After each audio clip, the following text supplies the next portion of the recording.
right, welcome board members. I'm going to call to order the Monday, May 18th meeting of the Utah League of Cities and Towns Board of Directors.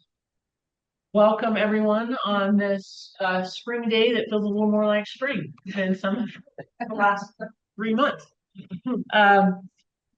First item is going to be my favorite item, which is a Slido version of Would You Rather.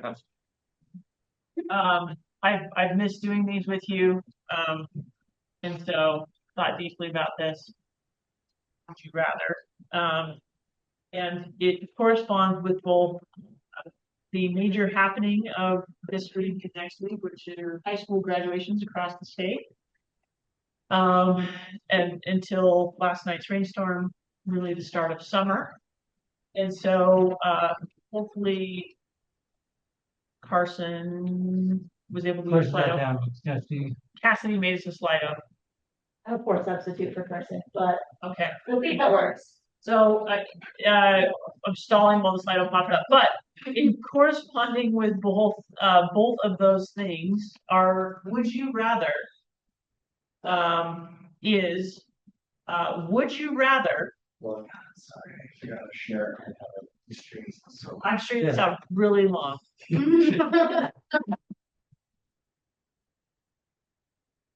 Again, tied to both the weather and the end of school.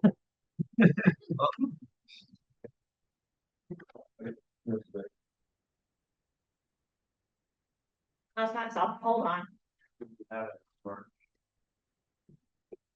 All right, I'm going to tell everyone so you can be thinking about it, and then we'll tell you what the full reveal.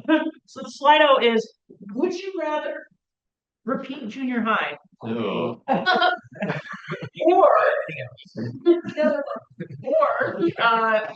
live through the next 3 summers without air conditioning? air conditioning, yeah. Do you get to like once your high's over, you're gonna come back right away, or you just start all the way back? Not gonna do Hey, would you rather repeat junior high all three years, or live the next 3 summers without air conditioning? What if you only had a 2-year junior? Yeah. It's junior high. This isn't middle school. This is junior high. All right, we may never get the Slido line, so we'll maybe be without official link results. That's okay. I think the unofficial poll is 100%. Yeah, then for those of you, I call it questions, but like when we wake up tomorrow and we know what we know now, we still have to go through junior high. you have to do the full experience, the acne, the braces, the hair.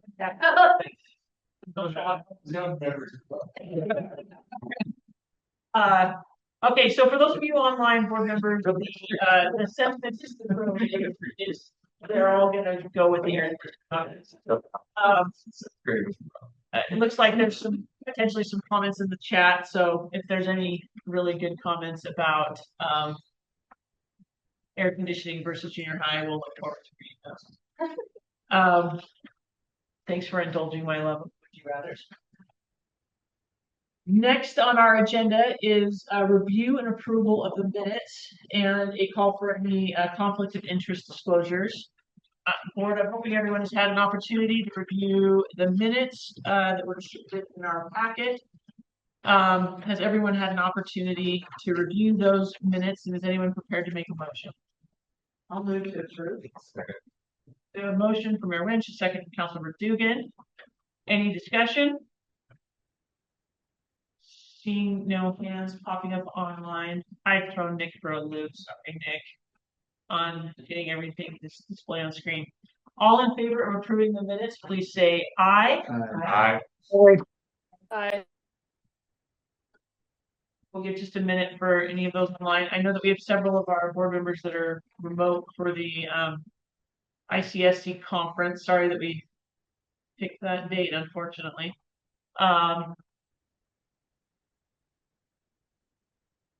There are comments from You want that? yeah, you made the comments back from it. Okay, looks like we got eyes across the board on the minute. Part B, Councilman Tully is reporting 6 inches of snow. Mayor Peterson. Okay, yeah. Councilmember Shumway that was a hard no on that. Thank you. Hard pass. Okay, next is a call for any conflict of interest disclosures. Does anyone have anything they need to declare for this meeting or add to the disclosures that are on file?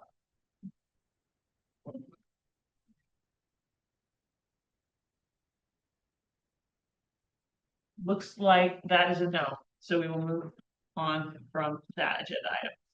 Next item on our agenda is a report from Alexa related to ULCT boards and commissions and potential appointments. All right. Morning, everyone. You might remember in our April board meeting, I updated you on several groups that were created during the 2026 legislative session. So today we're going to be recommending 2 appointments for 2 of those newly created boards. The first one is going to be the Economic Development Council. This council was created by HB 475 from this session. It's going to be housed out of the Governor's Office of Economic Development and is responsible for coordinating economic development projects with statewide or regional significance. You can see on the memo that I listed out the 10 different entities that are that have representation on this board. And you'll notice that most of the entities, the statewide independent entities responsible for approving and leading out on economic development projects, are represented on this board. It's no secret that these groups have received increased public and legislative attention in the past couple of months. So GOED has requested that the executive directors from each of these appointing authorities be represented on this group. So we are recommending that you appoint Cameron to represent municipal interests on this group. Then next, the Political Subdivisions Interim Committee Tax Increment Financing Work Group was also created this legislative session. This group is going to be responsible for recommending like the ceiling for the total amount of revenue that should be generated and utilized through tax increment financing on a statewide basis. Again, you could read through the 7 different groups that are going to be represented on this board. We know that the Utah Association of Counties represented their CEO, appointed their CEO, Brandy Grace, to this board. So because of this and because of the inherent overlap that this board is going to have with the Economic Development Council, we're also recommending that you appoint Cameron to the Tax Increment Financing Working Group as well. Do you mind if we pause on those and just to ask if anyone has any questions on those 2 particular ones of council, ones of work group, and any feedback or thoughts from the board on having Cameron be our representative? This is a 1 year, 2 year, 4 year. The work group through political subs, that is time limited. It is this, and we lobbied for a lead position on this committee because of all the discussion this past session on tax increment. So that'll be time limited. The Economic Development Council is not time limited, and this, in a way, feels like we had the UEOC a few years ago, and this is a smaller, more refined version of the UEOC. So that one, I would say, is likely to continue through the rest of the governor's term, but the legislature could repeal it any year. We, as part of the packet, circulated the policy resolution that the league members endorsed a few years ago on economic development. That'll be the starting point for the work here, and then Justin will talk about this in the advocacy section that we at LPC in 2 weeks. We're working through the summer. Intend to have an advisory group on economic development where we can bring in elected officials, RDA staff, and everybody in between to help inform these 2 groups. But we lobbied for legal representation on that. Please go ahead. I'd just like to ask Cameron if he has any concerns about how the demands of these assignments would impact your time going forward. I think both of them are going to be pretty time intensive, but again, we lobby to make sure we get these at the table. And because, as Alex indicated, there's more public attention around large scale economic development than ever before. What we discussed, and Mayor Bradshaw and I talked about this as well, is that if we were to appoint a city's economic development director, or even if you were to appoint a mayor, then it could feed into the conversation of an individual project or an individual perspective as opposed to the broad perspective. And I think that's why it makes sense for me to prioritize it and do it on behalf of everybody, but then have that advisory group that can help provide direction as we go forward. To add some commentary, when I was reviewing the packet and talking with Cameron in advance about some of the items. Obviously, we're all aware of the hyper focus that is on MIDA and data center Box Elder right now. But with the way things have evolved with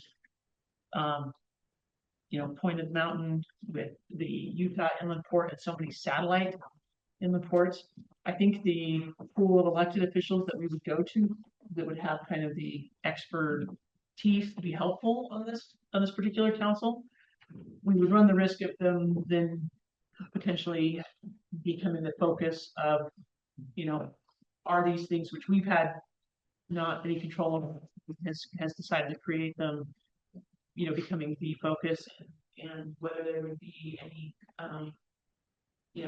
concerns that someone was, for instance, our friends in Spanish Fork have a satellite in port. Coming in West Weaver, there's lots of kind of individual elements, and they all have, they're all slightly different. Yet they fall in this category, so that seemed like a positive recommendation from my perspective. Nick, is there anyone from the board that is online that has their hand raised or has any comments in the chat on this topic that there might be one in Summit County that has the attention of our friends. Yeah. But you have time to back the board for conversation. I can't imagine being more than quarterly or on. They haven't been scheduled yet, so I asked Jeff Moss about this a couple weeks ago, and they were waiting for everybody to get their appointments, and so I expect they'll get scheduled this week since legislative meetings start this week. But yeah, the intent with the advisory group would be, as we've done with other advisory groups, funneling all the feedback to the board, and then making sure we're getting feedback from the board, LPC, and the advisory group. Any other questions, feedback on these two in particular before we move on to the rest of Alexa's report? Awesome. Thank you. Seeing none, we'll go to the next one. Perfect. I just have one. So those are the only items that we need action on today. I just have one update that we will likely take action on at our next board meeting in June. So ULCT has 2 seats on the Utah Communications Authority Governing Board. The current representatives on that board are Ogden City Administrator Merrick Brown and St. George Government Affairs Director Sean Guzman. Mayor's term does not end until August 2028, and Sean's doesn't end until August 2027. However, Mara is stepping down from her role at Ogden City, and Sean is retiring from St. George. They both plan on staying in the city world, doing some contract labor for several cities, but they've expressed interest in remaining on the board as well. But I believe over the next month, ULCT staff and the executive board will talk about how best to proceed with those positions and if we need to make new appointments at the next board meeting. So just keep an eye out for that. But that's all I have. I'm happy to answer any questions about those. And do we want to make a motion on the first 2 committees today or have more time to talk about that? Before we go to a motion, I want to just mention on the Utah Communication Authority, I know that both Sean and Mara have served for a while. They've done a great job. I know there are some changes contemplated in that space about potential construction of an EOC for dispatch, and I know that some of our PSAPs have some thoughts and concerns there, and so I want us to maybe over the next 30 days just be thoughtful about making sure that the representation we send is going to have real relevant expertise in terms of our dispatch and emergency communication needs statewide. So it may be that our current dynamic duo is still the best duo, but want us to all be thinking about it through that lens and maybe checking in with your PSAPs to get some feedback as well. And if there's any feedback you have on that, you can send that to me and I'll compile it and make sure President Bradshaw and Cameron see it. Okay, with that, any other thoughts, questions, feedback? If not, is there anyone that is prepared to make a motion on the Economic Development Council and the political subs tax increment financing work group? I hope you put that on a resume, because that's what I do for a long time.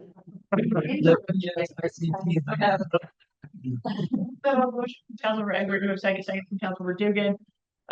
Any discussion? Seeing none, we'll call for the vote. All in favor of submitting Cameron's name to recommend this on these two different organizations, please say aye. Aye. Aye. We'll give a moment just to Aye. hear from our online cohort. Looks like we're seeing ayes across the board. Any opposed? Cameron, looks like you have some fun summer assignments. Hey, no stuff group this year. All right. We'll move on to the next item on our agenda, which is our Juneteenth holiday policy update. Nick, this is your item to discuss with the board. Yes, thank you. Very briefly, so a law was passed this last legislative session that will go into effect for next year's Juneteenth that will line up the state observed holiday with the federal holiday and have it actually be on June 19th. 2026 is still an off year. The 19th falls on a Friday. However, state law currently says it has to be the preceding Monday, so it's going to be like the 15th or something around there. We're asking the board just to go a year early to get it in line with what the state law will be going in 2027. Because as you can see before was our Juneteenth day, it's the day Juneteenth is observed by the state of Utah. We're just saying, nope, it's the 19th. That's how we'll leave the state going forward. And we're saying, you know what, it makes sense to do it this year. It's on a Friday. So that's all. I am so glad that as a state we've been on this journey. Which state we would align with. Any questions or feedback on this? Believe that do you need a motion for us to affiliate often? We do, yeah. So as you can see here in the packet, these are our policies that have our observed holidays, and this would just be a change to our personnel policies. Anyone prepared to make a motion to that effect? I so move. Thank you, Mayor Lynch. Second from Councilor Dugan. Second. Oh, sorry, from Mayor Dodolsky. It's better. Sorry. Any further discussion to that motion? If not, we'll call for that vote. All in favor of accepting this change to make our Juneteenth National Freedom Day paid holiday June 19th, please say aye. Aye. Aye. Any opposed? Looks like that passes unanimously. Okay, moving on. Thank you, everyone who took time to be with us in St. George and participate in the great strategic board session discussions. You know, there's lots to enjoy, of course, about our mid-year conference in St. George, but this board meeting, I think, has really become a great time for us to check in and see what we're doing well, see where we continue to seek improvement. And so this item is going to be a report on the feedback from those strategic discussions in our breakout groups that we had. Cameron, are you going to be leading this, or is this okay? Yep. Perfect. Thank you, President Brown. Again, thank you, everybody, for your time in St. George. It was our second largest mid-year ever with over 600 registrants, and then we throw on top of that all the vendors and exhibitors. You had almost 800 people in the building, so it was absolutely fantastic to have everybody there. As we told you when we started that board meeting, we look forward to that April board meeting every year because it's the opportunity to roll up our sleeves and talk about the direction of the organization. And I want to thank Nick, Molly, and Justin for their leadership in the different discussion groups as we walked through operations, advocacy, and engagement. We don't want to rehash those discussions now. What we've tried to do in the work before you is we went through every comment, we went through all of the feedback, and we've summarized it here, both according to the questions that we asked you, but also what we view were the staff takeaways and potential next steps. So Nick has it scanned down on the, I'll start just on that operations side. We appreciate the feedback about the board nomination process, and so you can see that the staff takeaways and next steps here would be to create more user-friendly materials to explain how the process works. And the good news is over the last few years, we've had anywhere from 3 to 5 times the number of applications that we have spots available. So there's been tremendous interest in people running for the board, but there's always ways to improve how we announce that process, and per our bylaws, that will get underway this summer. So thank you for the feedback there. On the budget bifurcation, we'll talk about this when we get into the tentative budget that we're presenting to you today, but we have kept the local administrative advisor funding separate from the core budget, and per your feedback, we'll continue with that budget bifurcation for LA and anything else that's in that related space. Then we also got good feedback from you about the future of the annual convention with the Salt Palace going under renovation.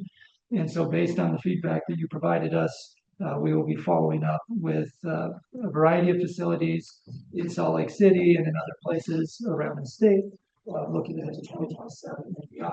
And just as a reminder, per the league constitution, the board has to fix the date and place of the annual convention unless otherwise fixed and determined at the preceding annual convention. And so because of the Salt Palace construction, we won't be able, we will need actually to set that date this summer for 2027. Won't be able to wait until the 2026 convention to announce it for 2027. So that's why we're bringing it back to the board later this summer once we've gathered this additional information. Before we go to the engagement recap, really the primary board question is there anything that we're missing from the recap? Is there anything that has come to your mind in the 3 weeks since mid-year you want to make sure to emphasize? So I'll just walk through each section, and then at the end of each division, just give you a chance to say, I think you should emphasize this, or you missed that piece. So on the operations side, is there anything else that you want to make sure we emphasize in this recap? Is there anything in the chat or any hands raised? Okay. All right. That one was pretty straightforward. Let's jump over to the engagement breakout. Perfect. So engagement breakout, there were 2 primary questions. First, we asked you for your feedback on how to prioritize the local administrative advisor funding. And then the second was the league's role in facilitating technical assistance beyond local administrative advisor, and then what additional resources should support that effort. So I'll start on the local administrative advisor piece. You as board members recommended training both the advisors themselves. So those are the advisors that are housed at the various AOGs around the state, as well as the in-house staff. So the municipal clerks and treasurers at all of our LA communities, as well as their elected officials. And then you also raised the question of whether or not LA qualifying communities should participate in a certain amount of training in advance. So with that as the context of what you provided to us, I'm going to turn it over to McKenna Marchant. McKenna, Meg Ryan, and I participated in an all-day strategic session with the governor's office, the associations of government, and others last Tuesday, where the feedback that you gave us at the strategic session, we were able to use as part of that discussion just last week. So McKenna, can I turn it to you to just give a quick recap of that May 12th meeting? Yeah, you bet. So in our May 12th meeting, we had all those groups that Cam mentioned, and it was great to have the board's feedback already informing the pieces that we brought forward to the group. So one of the items that we brought forward to them was what if there was some threshold requirements for those accessing the LA technical assistance. So one of the most popular threshold requirements that they all agreed on, which was a surprise to me, was that they have at least one mayor, council member, staff member, someone from the community attend a ULCT conference or a regional training. And so ULCT has been providing scholarships with the Office of the Ombudsman's Office providing that funding, and then we've organized that funding to provide those scholarships for rural communities. We've been doing it for one so they indicated that they were happy with that and comfortable with that. And then we also asked if we were to expand the resource pool, to be able to pull in, additional experts from that expert pool, who they would be most interested in. They indicated that they would be most interested in a legal consultant, mostly for questions, less for legal counsel, a planning expert, and a public works or engineering consultant, both for operations maintenance and as also for capital improvement planning.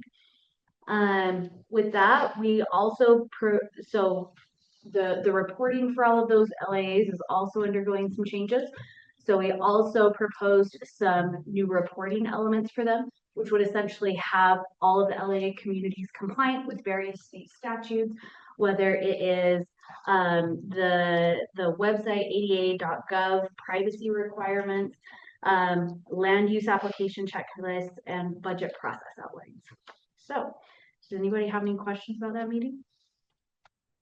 Did you guys touch on, or maybe going too far in the weeds, but grant writing, grant submission? We did. So we brought that up as one of the options of like, hey, what if this was like one of the experts, or Yeah. is something those communities need? And of course they're interested in that, but right now they really just need to focus on some of the basic things. Basics, okay. Yes. All right, all right. And so like procurement is always very interesting for those communities, but like you can only get to procurement for additional funds once your legal is functioning well. Gotcha. Yeah. Okay, thanks. Any feedback, especially from any of our more rural communities on this portion? Looking at you, Mayor Winch, or I know we have Mayor Bruno on the line. Mayor Wagner. Mayor Wagner, yeah.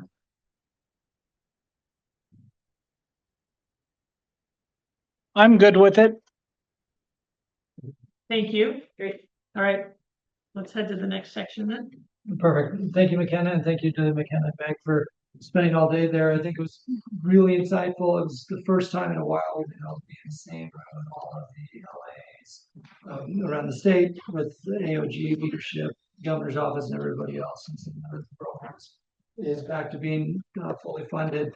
I'm super excited about what they do. And just as a reminder for everyone, in the first year of that program, the local administrative advisor was able to help 123 communities do more than 1,200 projects around the state. And it has been a huge success, and it's the first of its kind in the country. And there are other state leagues that are starting to follow the lead of what we've done here. And so it was really exciting to be in that room and have everybody do basically McKenna and Meg, I think it's fair to say, like a show and tell of what's been working, and then discuss what comes next. So starting July 1, that's when we'll receive the additional funding, the $380,000 of the ongoing funding, which in years past we have used to fund McKenna's position and to fund our expert pool. And that's what we intend to do going forward based on your feedback and the feedback from the LAs about how best to utilize those dollars. At the board meeting, we also asked you the question of what should our exact role be in facilitating this technical assistance. And I want to thank Molly and McKenna for leading this discussion. It's like, but the operations discussion and the two terms that just kept coming out loud and clear, Molly, just make sure we're on the same page here. We're educator and connector, right? And that's consistent with what we've been in the past, that we're not the ones who actually execute the technical assistance, but the educator or the connector. And we are that glue that brings together all of those existing trainings and resources and other things that are out there. And then this concept of members. Molly, can I ask you just to articulate that feedback? It's something that happens informally, but there may be an opportunity to formalize it. Yeah, thanks, Dan. And sorry, just to add a little bit more as well. This is kind of for the beyond the LAA, right? So the LAA technical systems is there, and we'll continue to build that out. But we've been getting feedback over time from particularly our edge communities and the ground communities that the need for more help and need for technical assistance. And so a lot of the feedback from the board was, again, it's our job to educate them where resources are, educate them on what to do, how to find those resources, but not necessarily provide those resources directly. The members helping members, I thought was interesting. We had a lot of folks mention, well, I have a great public works department. I wouldn't be opposed to having my team, contract or not contract, but kind of help or facilitate projects from one of these cities, for 5 to 10 hours a month. We'd be fine to kind of share our in-house experts with other cities.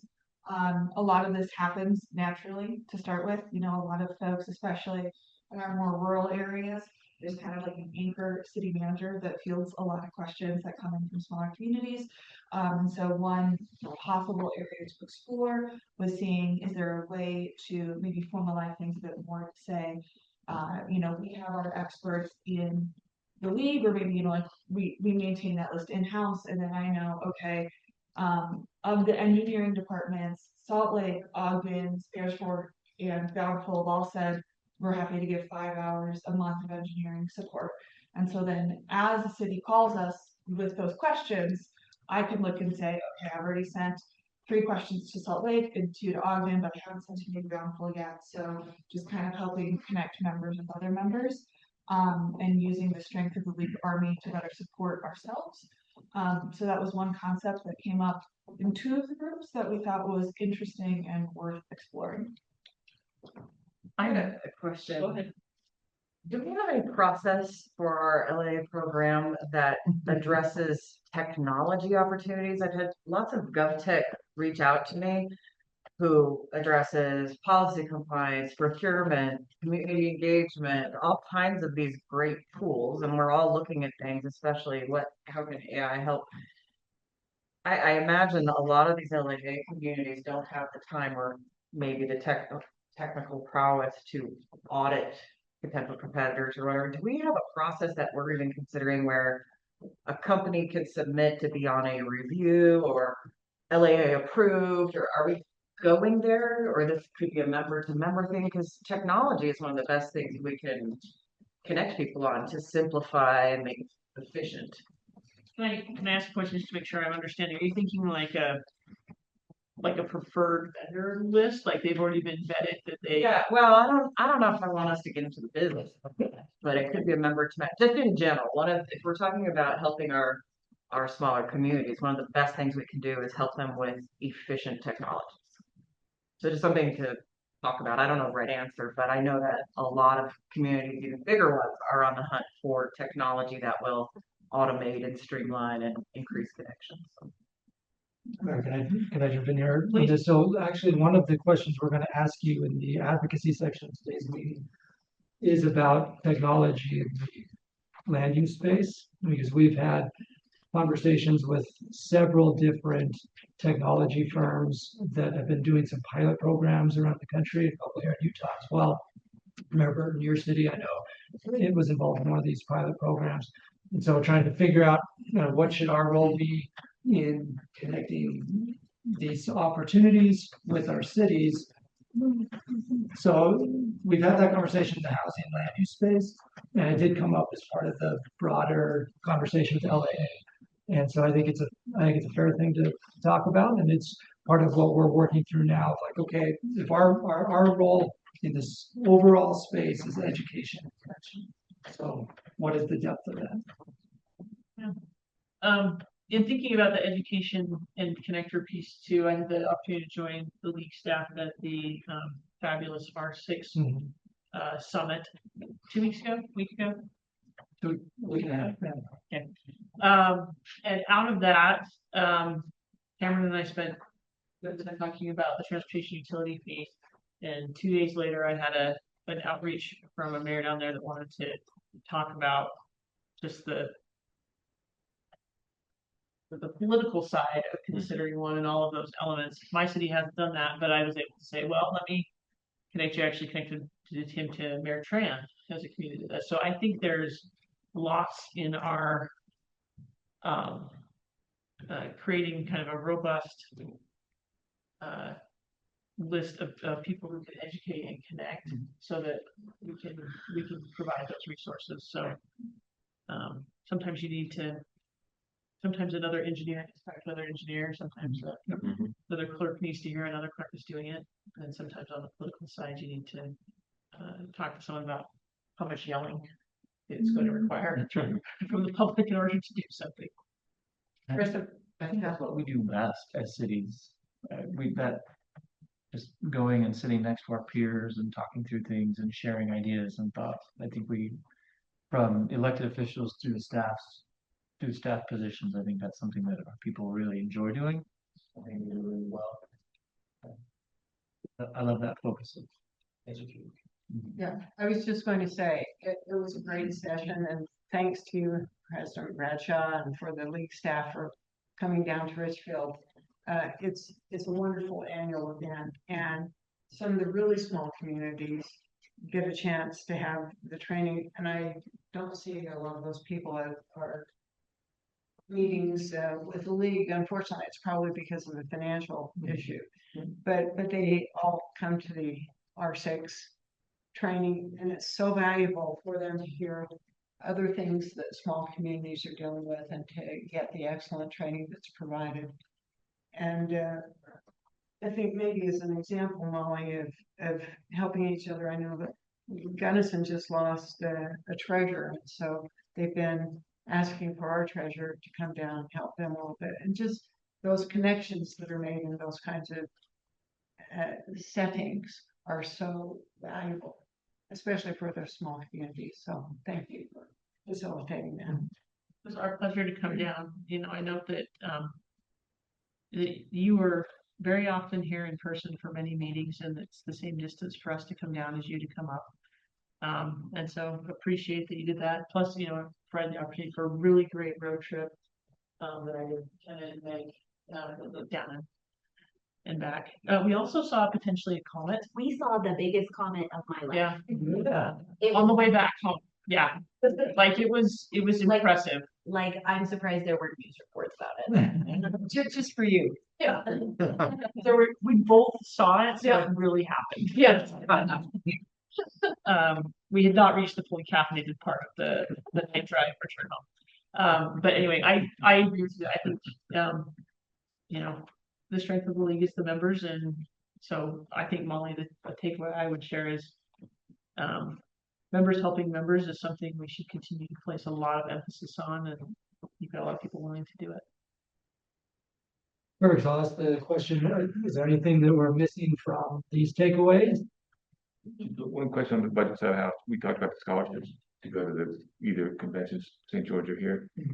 I mean, do you have a fixed budget, and like more people ask than you have budget for? Yeah, and the scholarship money does not come from the League General Fund. That it comes from the Office of Public Rights Ombudsman. Okay, And their board was thrilled with the idea of using some of the training dollars to improve the training of elected officials around the state.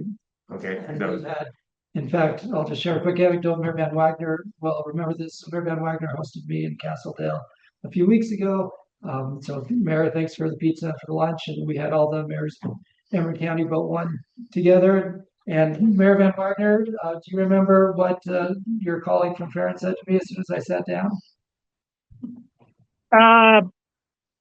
Not right off the bat. I know that the LIAA was talked a huge amount, but refresh me. Yeah, so yeah, we talked to LA for a good chunk of the time, talked about water rights and water availability. First thing he asked me when I sat down was, why didn't I get a scholarship? And it was because we had far more interest than there were dollars available from the Property Rights Ombudsman's office. But I think what that demonstrates is there's a lot of interest, people want to get trained. And so this is why, as President Brush indicated, like we go to the R6 meeting every year. We've been doing these regional events with the AOGs. Like I personally have done trainings in the last few months in some in Wasatch counties, Washington, Iron County, San Juan County, Emory County. Mayor Peterson and I were talking about putting one together in Cache County this summer. So we're trying to meet people where they are in addition to having them at the large events. great, it's awesome, thanks. Can I add one more thing though? With those regional meetings with the AOGs, and doing them in the evenings, because most everybody has a day job, and those are incredibly valuable, especially for new council and mayors. So I hope we continue those because they're very successful. Thank you, Mayor Van Wagner. And we did one jointly with CERTA. Mayor Van Wagner attended CERTA Southeastern. Southeastern is based in Price, and so we did one with them, and we have another one tentatively scheduled for September. Right, Molly? September 9th. Okay, anything else on the engagement section? from a presentation or feedback perspective. Nick, are there any other comments in the chat we need to be aware of? Okay. All right, let's move on to the advocacy breakout. Advocacy. So again, thank you, Justin, for facilitating that conversation. And what was interesting about this one is we just had a really broad question about how to better involve you as board members. And then there were lots of ideas that came from it. So Justin, I'll turn to you briefly to just hit the highlights for the staff takeaways. All right. Yeah, there was a lot of great ideas on this one, a lot of good discussion. And so, yeah, I'll just go through the takeaways fairly quickly. Some things that became really apparent is we do need a matrix, a spreadsheet, a list of everybody's expertise and relationships. We sort of know them, but we don't know all of them. And particularly as new board members come on, we don't always know who you know. We know that you have good relationships with your legislators, but we don't always know that you are a college roommate with somebody maybe, and that would be a great person to give a call. So that's one thing we can definitely take away is we can identify some of those a little bit better. A lot of you are already involved in advisory groups. Many of you are involved in multiple advisory groups, but we do want to be cognizant that as we're building advisory groups now, LPC advisory groups, that we either make sure board members are involved, which will help us later in the session as we have expertise on things, or as we're giving testimony on bills, or that we make sure there's kind of that board stamp of approval as we're going through some of those. So that's one of the things we want to make sure that it's happening for the most part, but it's happening more by happenstance than on purpose. And so we want to make sure that we're doing that purposefully. Action alerts, we heard loud and clear that we send out our action alerts and we get a really good response. We also heard that not everybody checks their email, or maybe the email that we have for the action alerts as soon as we send out those action alerts. As Mayor Van Wagner said, people have day jobs. You're not always looking at your city email at 3 o'clock on a Wednesday, even if it is session like all, those of us at the Capitol are. So we can use the board to leverage relationships that we have locally. So if we send out a text to the board and say, we just sent out an action alert, that triggers you to send out your email. And like Mayor Bruno brought this up, she's on a text string with all the mayors in Washington County and can immediately ping all the mayors in Washington County and say, an action alert went out. We need to go on this one. So that's a way we can leverage that one. We also heard from a lot of you that you would like to learn more about how the legislative process works. This is not an open invite, I think, that we've made to everybody because we don't have the time. But there is an open invite that I'm making right now. If anyone would like to shadow us as we're going around up at the Capitol during interim or during the session, if you want to see how committees work, if you want to see what happens when we're out in the hall talking to legislators, if you want to just pick our brains, open invite to anyone on the board that would like to just shadow us, walk around with us, see what's going on. I'm more than happy to have that. So that when we do need you to testify in committee, it's not the first time you've ever been in a committee room, perhaps. Or if we say, we really need you to go talk to the legislator, it's maybe not the first time you've ever seen that happen as well. So just there was a desire raised that we could do some shadowing, we could do some learning, and as league staff, that's something we can feel like we can definitely work through. The last one, well, there's two more. One of them was having board members testify more on certain things, and there's a couple different things we can do here. One, as we get you to have more expertise, then you may be more comfortable. Maybe you've been the point person on a bill or on a subject for us during the interim, and then you can get up and testify. We know that it is really effective many times to have a mayor council member get up instead of a league staffer, and that holds some really specific weight on certain bills. That works really, really well. And then, as somebody also pointed out, sometimes we only ask you to get up and testify when it's the big scary bills, and that feels like a lot of pressure. And sometimes it would be really worthwhile, and this kind of goes to the shadowing thing.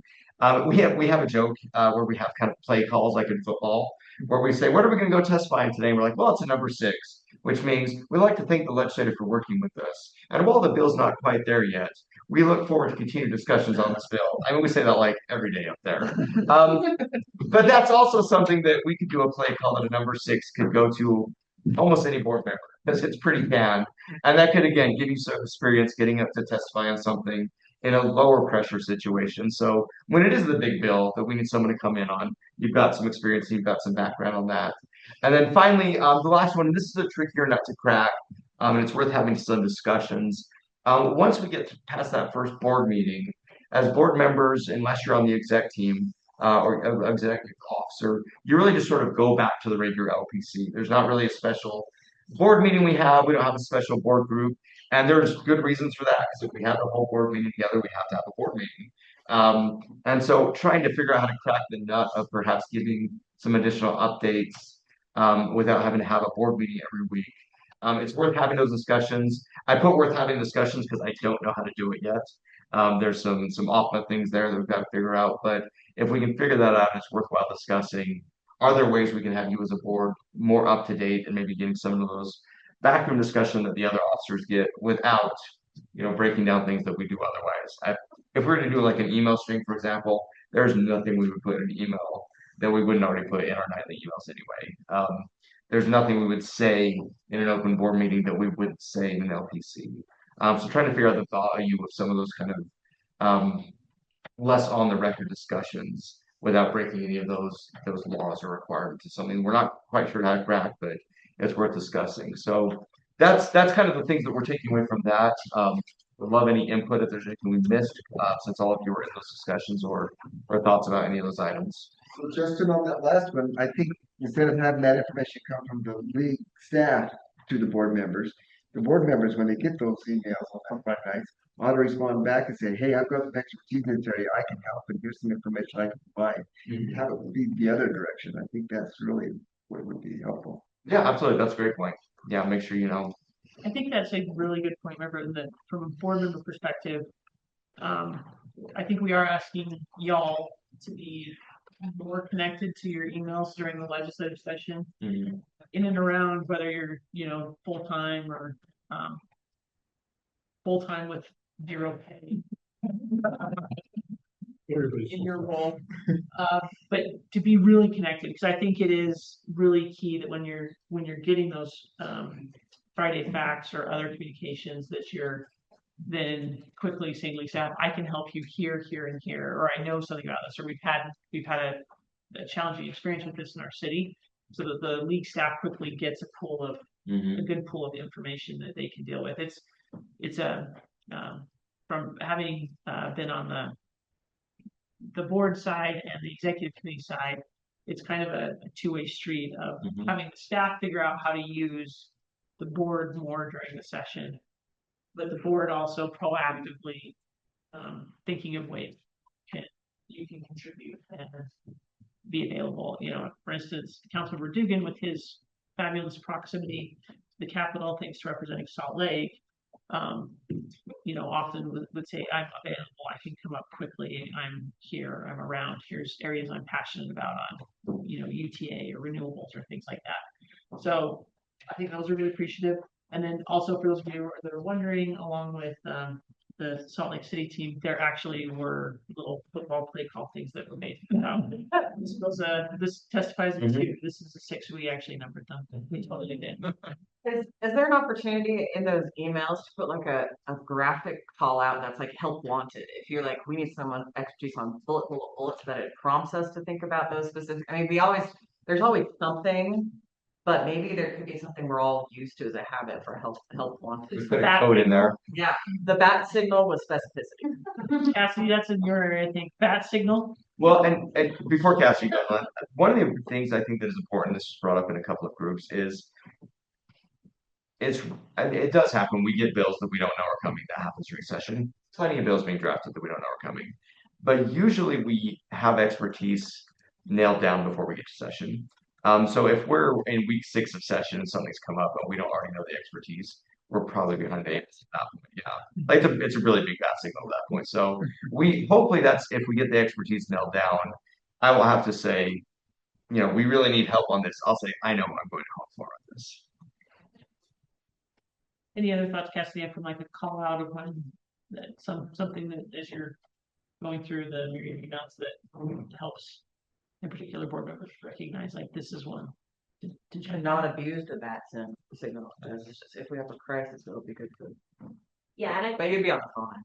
I think that's the main point, right? Is like, when do we use a tool like that and informing our members to watch out when it's coming? Like something, if you've been reading the last few Friday Facts, we started sort of transitioning into like, all right, here's things that we want you to do, and here's things that we think you should know, just to kind of help give people a direction with our emails, because sometimes we do provide a lot of really great resources and they're not applicable to everyone on our list, because we have like 5,000 people on our email list, and we have a great variety of like who's really involved with the league, who needs the league sometimes, so it's just kind of trying to manage that.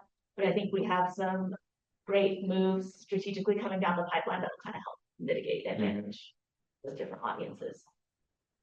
Well, I just want to piggyback on what Cassidy said and thank Cassidy. So 2 board meetings ago, the board meeting after the session, Cassidy ran through the numbers of our email open rates and action alerts and everything else. And then we talked to our other state league counterparts on a regular basis. To our knowledge, we are the only state league that sends a nightly email during the session. So the other state leagues will usually do a weekly email during the session, but we send a nightly email. It's a lot of work, but the open rate is extraordinarily high during the session, and we've never lost on an action alert. We've done a full action alert. And so really the feedback you gave us a couple weeks ago will help us as we're working through the technologies to say, okay, we're doing things really well here, but here's how we can improve it. Thank you, Cassidy, for all that work during the session on the communication side. Okay, is there anything else? Anything else? missing on the Like, takeaways? Councilmember Tully has her hand Go ahead. raised. Yeah. Sorry, I'm not there. I'm actually pretty sick, so didn't want to come down there and get everyone sick. In my group, we talked a little bit about what UAC was doing. Did we get any more information? I know that my counterparts for Summit County serve on some smaller committees where it might not be an OTMA issue. So I just wondered if we knew what UAC is doing at the legislature with these smaller groups. The one key distinction between UAC and the league is a public entity. You are a public board. UAC is not a public entity. So part of the reason they don't have to worry about OTMA is because they are not a public entity. So that's one key distinction. The second thing is UAC's board is almost twice as big as our board. So, when they break their board up into smaller groups, they've got the bigger number. But our legislative policy committee is much bigger than their policy committee. So that's why we've taken the approach of doing advisory committees under the LPC banner, because it pulls in more people than if we just did advisory groups with the board. But as Justin said, we want to be more intentional with those advisory groups, which have served us well, and making sure we've got board involvement in those advisory groups. And Justin, later in the meeting, will identify which advisory groups we plan to recommend to LPC in 2 weeks that we need to get started in June. Thank you. That really helps. Anyone else online with feedback or questions? Okay, go ahead, Mayor. I want to pick up on Mayor Burton's comment. Where I struggle is not have anything to do with the staff's efforts to outreach. It's all on me, and I would encourage the board members to be your perspective as well. Where I struggle is I have good intentions going in, and then I get just rallied. I've got to figure out a way to commit the amount of time I'm trying to commit to the session itself, and that's on me. But so I really appreciate how the staff's asking for what you guys can do, but I'd encourage all of us to say, what can we do and get back? It can be a challenge. The session is its own special beast and kind of sucks shit. It's hard to just in and out, in and out. Like you're either in or you're out. Well, and if I could maybe one thing, I think that's one of the reasons we want to get some of the expertise and some of those advisory groups with the board members in there. So you don't feel like you have to be in on everything. You can be in on the thing where you'll do the most damage or the most good. Depending on which thing it is, but where you can have the biggest impact. Neutral term. But yeah, and that's part of what we want to figure out in advance is so you don't have to feel like you have to jump in on everything, but I can say, hey, Rendelsi, I need you on this thing. And then you've got that impact. That's why we have a league, is so we can spread that stuff out. Yeah. So I appreciate that, but you have to do everything. Well, one of the realities is each session takes on some characteristics, and we often don't know that until we get into it. Our township is pretty good, but this session was almost devoid of what has eaten us alive on land use for 5 to 10 years. It was a heavy tax session, and some of those we just don't know until we get into the game. But we got to know who we can go to when we need that, and that's just a really hard thing to sort of say. We need a lot of people who are really good at the last minute on stuff. It is, you're right. Of course, every session, different things become the big issue. Sometimes you know, sometimes you don't. Okay, anything else on the takeaways from our strategic session from the mid-year board meeting? Okay, thank you all. I know the staff will continue to work on these items and bring them back. They're ready for more action. And if you have additional thoughts, please feel free to weigh in with those. With that, we'll move on to our next item, which is our board level personnel discussion. And this will be with Cameron and Molly to talk about the engagement coordinator position. Terrific. Thank you. Thank you, President. And after this, we'll get to the tentative budget and the strategic takeaways, or the strategic session, the takeaways there have informed our budget process. That's how it works every year. Part of the budget process is obviously personnel, and we have an important personnel announcement. So Meg, can I turn it to you to explain what's next? Yeah, I just want to thank the board and thank particularly Cameron for the opportunity to have been part of this organization for the last 24 plus years, and I greatly appreciate the opportunity. But it's time for me to write a new chapter. And Cameron's built an incredible, open, professional, kind, and transparent organization with a team of dedicated staff people that are also kind and professional and incredibly smart. And I hope that continues with your support. And I'm proud to be part of this organization, and thank you for the opportunity. And hopefully this will open the way for new opportunities for the staff. I think I would like a round of thanks of applause.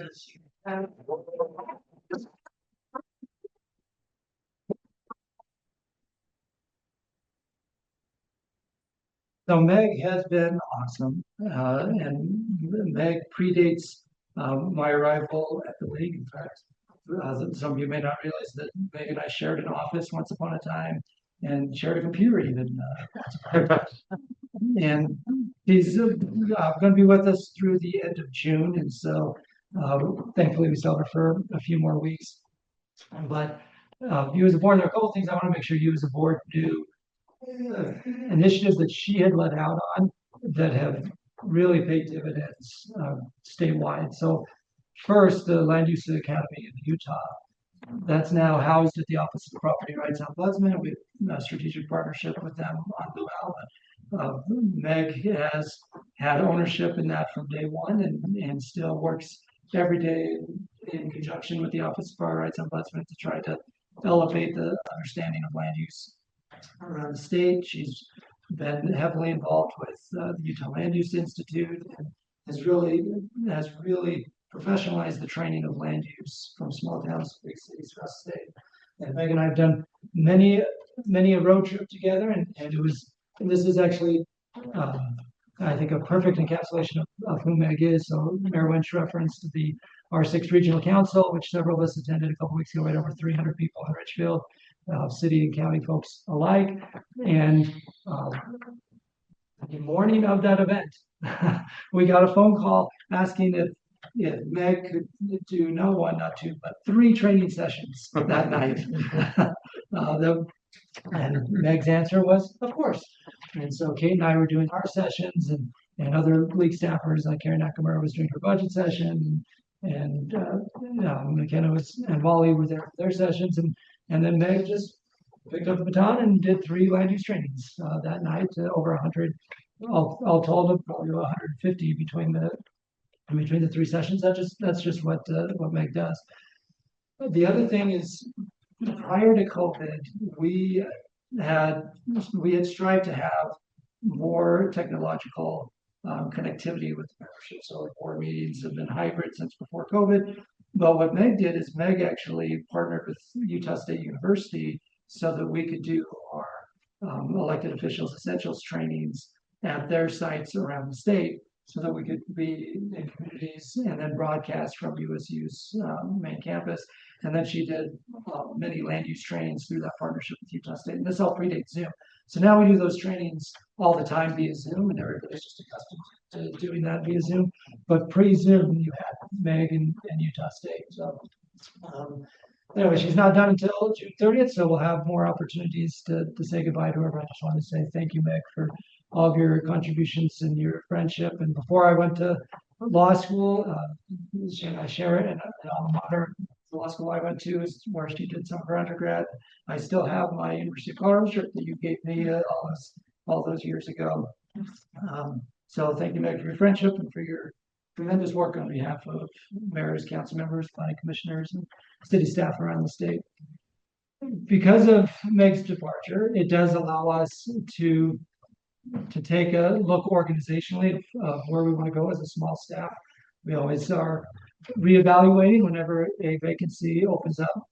And so as we've had conversations as an executive team between Justin, Molly, Nick, and me, and then some of the officers, and then based on the feedback you gave us last month, what we've identified is that it would make sense to bring in a coordinator type position. So this is the type of position that Alexa fills for the advocacy team, which then frees up other members of the advocacy team for other responsibilities. And Alexa did it, is doing it now. Liam Threlkill did it for us before Alexa, and it really made a huge difference. Carson Eilers did it prior to that. And so the idea here is, rather than trying to replace Meg, because Meg in and of herself is irreplaceable, do we bring on this coordinator position and then reallocate and pivot some of the responsibilities that Meg had through Molly, through Cassidy, through Jared, and through other lead staffers and partners.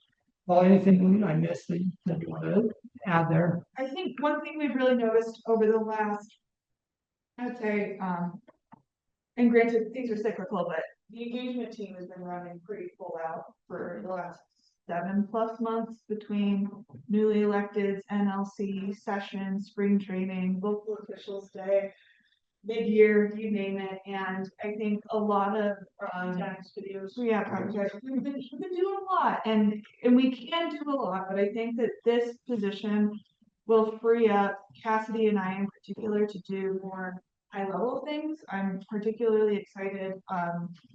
We've started this property tax video series, and Cassidy has been incredible leading out on that. And I, for one, am very excited by the prospect of giving Cassidy more bandwidth to do what she does best, rather than have her do things like updating the website and kind of more of those more entry-level communications pieces that she can do and does very well.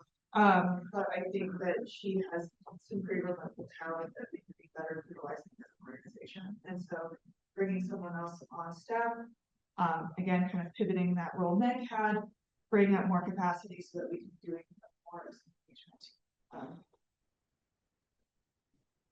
Nick, will you scan down to the next page? So 4 years ago, we shifted to this organizational chart where you have the advocacy, engagement, operations, and then small staff. There is a lot of overlap. We don't have arrows going across the page, but just know that anybody in engagement helps on the advocacy side during the session. And anybody in advocacy helps on engagement and operations during conferences and then throughout the year. And Molly referenced spring training, and we had that down below, but Molly, if it's all right, I'm just going to reference the spring training stats here because I think they illustrate what you were just describing. So since the end of the legislative session, which a little over 2 months now, 11 league staff has presented at 11 different conferences with city leaguers. We've done 8 webinars with total viewership of 2,042. We've had, of those 2,042, 1,309 that have watched those live, plus another 733 views on YouTube. We have the property tax video series, which several are out and several are still to come, which multiple cities are basically just using hot off the virtual presses. Others are using them as templates for their own cities. You have the legislative recap documents and all the different white papers that we've done. And then we have more webinars scheduled in the weeks to come, as well as the different regional meetings that are scheduled for the summer and fall. So there's a lot that's happening there, and that's why we felt like rather than replacing Meg with another senior language manager, we would pivot and have this person fill this spot. We would still maintain the same number of full-time employees. So we're not increasing the number of full-time employees. We're pivoting to this position, and you as a board, per the bylaws, have to approve all the positions. So you have to make that decision. And then we would not fill a senior language manager in-house. We would instead and reallocate those responsibilities within our in-house staff. And then back to that educator connector role that we talked about a moment ago, look at partners at other cities that help fill some of those responsibilities. So that's our recommendation to you, but at the end of the day, it's up to you to approve the engagement coordinator position as part of the org chart as described. I think it's a great idea, but I don't want to wait till the end of the day to Well, good, because we're running out of time. Any other feedback and questions? Just a question. I will tell you that when I first became a council member, Med was one of the first people I contacted with lots of land use questions that we were having. Again, such an invaluable resource for small communities. So I guess my question would be, would all those types of questions then be referred to the land use ombudsman? No, we're still working that out internally between me, Jared, Molly, Cassidy, Justin, who would take what pieces. Todd Godfrey, who's online right now. Todd is our legal advisor in the land use space. So there's a lot of pieces we're working through what that pivot's going to look like. Molly. As well, this ideally would free up some budget as well, that anything that we can't handle from the general education in-house, we could, similar to our contract with Todd, look at bringing in a few other contract topic experts and bring those in to supplement any areas that we're lacking. And if I can just add on that, and Meg has done a phenomenal job making sure that there are more land use experts than we used to have in this space. Yeah. And she reminds us repeatedly, everything comes back to land use. And so Carson, Camp, Jared, others and gained more expertise than we used to have as well. So Meg has done a good job making sure that she's not leaving that huge hole there. She's trained the trainers. Thank you for growing from your replacements. Any other questions, feedback? Remember, and I think we're then back to what you suggested, which is I'm happy to make a motion.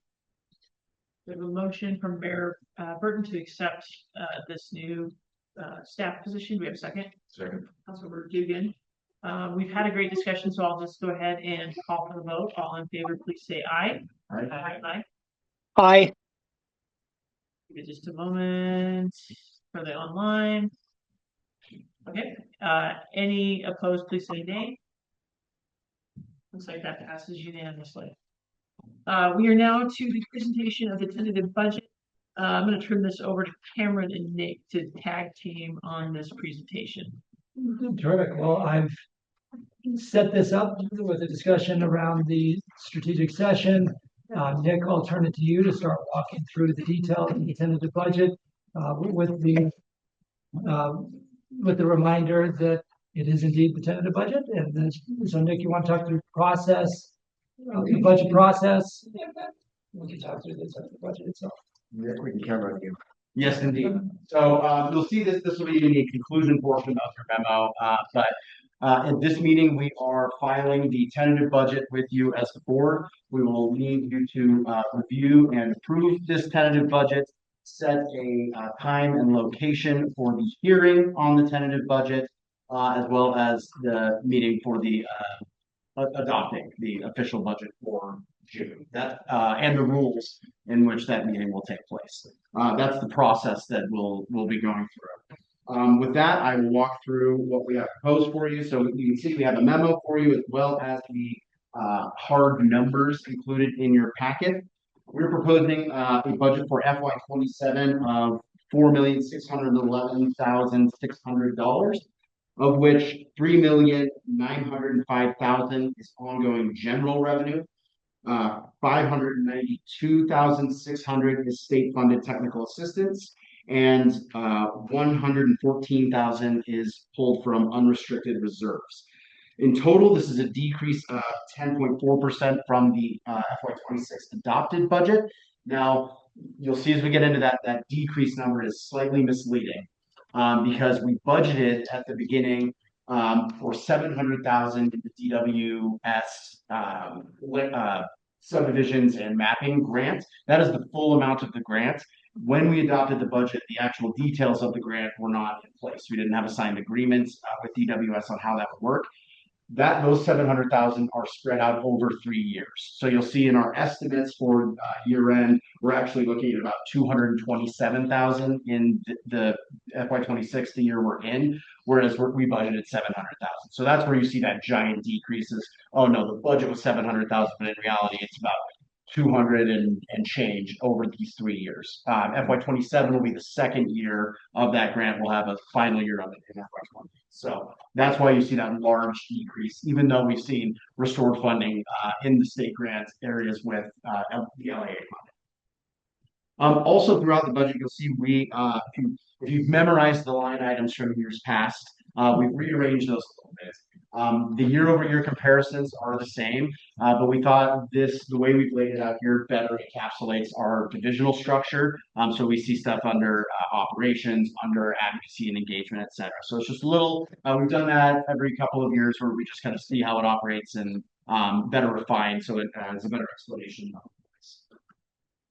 The general revenue increase, and as we talked about in the strategic session, we kind of bifurcate the budget where we have our general revenue and then we have any state funding, grants, that sort of thing as a separate entity. So general revenue is really what we want to pay attention to. The general revenue increase of $60,000 or 1.6% over the FY26 budget. That includes the major component of that is the $50,000 total increase in membership dues revenue compared to the budgeted amounts last year, or a 1.9% increase there. Conference registration remains stable. It is budgeted slightly lower because we do not have the elected officials essentials. We're on an off year for that in FY 2027. As mentioned, the grant special project and state funding revenue, there's that decrease of $157,400 or 21% decrease, and that is explained by the better budgeting of the 3-year $700,000 EWF grant. We've also, as I mentioned, received total funding of $380,000 from the LAA program. We do have $114,000 worth of unrestricted reserves budgeted for this year. This is not because we need to tap into our reserves because we don't have enough money in this year. As you'll recall, this is because of our policy to have our reserves between 25% and 50% of our previous year budget. We need to tap into about 114,000 of those unrestricted reserves to get us at about 48% estimate at the end of next fiscal year. So that's why we're pulling those in. What we're planning to use those for some one-time capital improvements around the office. The office was remodeled in 2018, so we'll do some updates since then. And then we're hopefully going to expand our capacity. Meg worked almost entirely remotely, and we don't know with this new position if we'll have kind of hybrid in office, that sort of thing. So we want to expand some space for that position. Moving on to personnel. And our computers, which you have to share with Karen. Yes, indeed. Yep. We will have that. In the personnel expenses, we're seeing an overall increase of $50,000, which is a 2.3% increase over the FY26 budget. If you look within the subcategories there, we are budgeting our staff salaries to remain same over last year in total, and that's because of the switch in positions. However, we are budgeting more, benefits will cost more, and we are budgeting more in contract labor there to fill in some of those gaps with Meg's expertise. And Nick, I'll just note that that section, because of the pivot, is subject to change over the next couple of weeks as we, we'll start doing the job posting, figure out those pieces, and hopefully have that all resolved in the next few weeks prior to the gym board meeting. Absolutely. Moving on to operations and administration expenses, we're looking at a decrease of $41,700 or 11%. And a lot of that is because we are in our off year as far as when publications go out and we have elected officials essentials. Advocacy and engagement expenses, there is no increase. It's at the same levels of 2026. However, we've shifted around a little bit. We've increased the travel budget so that we can get out and about throughout the state. And we have lowered slightly the policy research budget, which we had backfilled last year with reserves just back to FY 2025 levels. Event expenses, there is a decrease of $69,000 or 6.7% over the FY26 budget. And that is because we are, again, holding fewer events. So those numbers have reverted back to FY25 levels as well. And just to be clear, we're still holding a lot of events, we're just not holding the newly elected focused events. Yeah, and the, we also budgeted more last year for the, NLP, the events we held in conjunction with NLC here in Salt Lake. On the annual convention that we have in Salt Lake City, did you just get the same budget we had last year? Assuming that we have a different place in This coming fiscal year will still be. So this will be, right, I'm 1 year behind. It's up in the air. Behind, okay, gotcha. So we still have some really good comparatives, okay, that will be in place, but the next year is when things will. Right, sure. 1 year off, okay, thanks. So scrolling and I'm reading, so apologies. You know, get that. We'll get to it.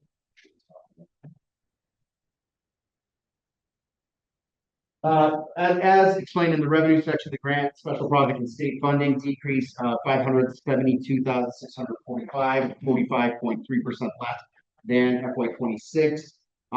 We backfilled because the LAA funding was cut for the league in the current fiscal year that we're in. We backfilled that with the unrestricted reserves with the restricted reserves that were held over for LAA specifically. So that's the major decrease there. And then the adjustments, as I mentioned, with the DWS Land Use Technical Assistance Grant as well.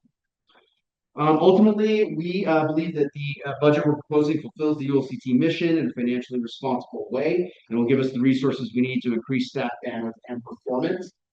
We ask the board to adopt this proposed FY 27 tentative budget and request that the board provides feedback to be incorporated in the final budget that we will be presenting in June. The board also must schedule a time and place for the public hearing that will be held on the adopted tentative budget before the official adoption of the final budget, as well as procedural rules for that hearing. Given that the board only meets once in May and once in June, staff recommends scheduling the public hearing on the same day that the board will consider the adoption of the FY 2027 budget, and that day will be June 22nd. 2026 at Bountiful City Hall at noon. Staff is also making a recommendation to limit public comment to items directly related to the budget with a 3-minute time limit and the ability to submit written comment. We're happy to make any adjustments as the board sees fit there. But those are kind of the pieces that we need the board to do comply with state law budget-wise and our own budgeting procedures. Happy to answer any questions. We do a league board meeting at the presidential city during the summer. So sometimes that's in June, sometimes that's in August. This year, they get it worked out to do in June. So that's why it's down at the city hall. Looking forward to introducing you all to Bountiful City Hall. Place I spent a lot of time. I look forward to City Hall. Maybe afterwards there'll be a bike ride. I have it. Sure. Let's focus first on budget questions. Is it a budget question? Okay, so let's go budget questions and then we'll go to any other questions. The question is on the public comment portion. I don't remember having a public comment at this before. Do we get many public comment on the budget? It's happened once before. So I'm just wondering because of the tightness that we're limited on that there was an issue. We limit them to. So as Cameron mentioned, in recent memory, we could only come up with one time. It is a required public hearing opportunity. Since we haven't necessarily had much public attend and want to make comment. You know, we are all aware that often in our board meetings, we have, legislative staff or our friends from the counties or others, sometimes from Property Rights Coalition, sometimes attend to just observe. But requests for public comment to this group have been really rare. So in anticipation, we decided we should probably suggest some guidelines. We looked at what other cities do and trying to think of some recommendations to make. This one seemed to kind of fit within where a lot of cities are at. So that's where the recommendation came from. I don't have any problems with that. I just wondered if there were any incidences there. And since there aren't any, I think we're fine. Does anyone have any questions too on any of the budget numbers too that you want to have Nick walk through? And you got the LA budget. So budget passed from the House or the state. And that funds us through this. So it's July 1, so it's for this upcoming fiscal year. Okay. Money's restored. So up to this point, we were Okay. using the restricted Restricted reserves. reserves, okay, so we have funding for that, and then will we be asking for more than the 438 back up to the 500 or more in the coming? with So that? they restored the funding back to where it was for the original ask. So we're back to that level size. Okay, right. And then what we'll be working through with the AOGs and the governor's office is the exact expectations of how those dollars will be spent. That'll be part of the June recommendations. June recommendations, okay, I appreciate that. But the three general buckets have been the staff member, which, right now is McKenna, the administrative costs, and then the expert pool. Those are the three general buckets. Okay. But we'll be working through that with a little more specificity over the next few weeks. Okay, great, thanks. Any additional budget questions for Nick and Cameron? On the proposed tentative budget? Is there anyone on the line with a question? I just don't want to forget our friends that are participating in hybrid mode. No, we're not, oh, no, you have the.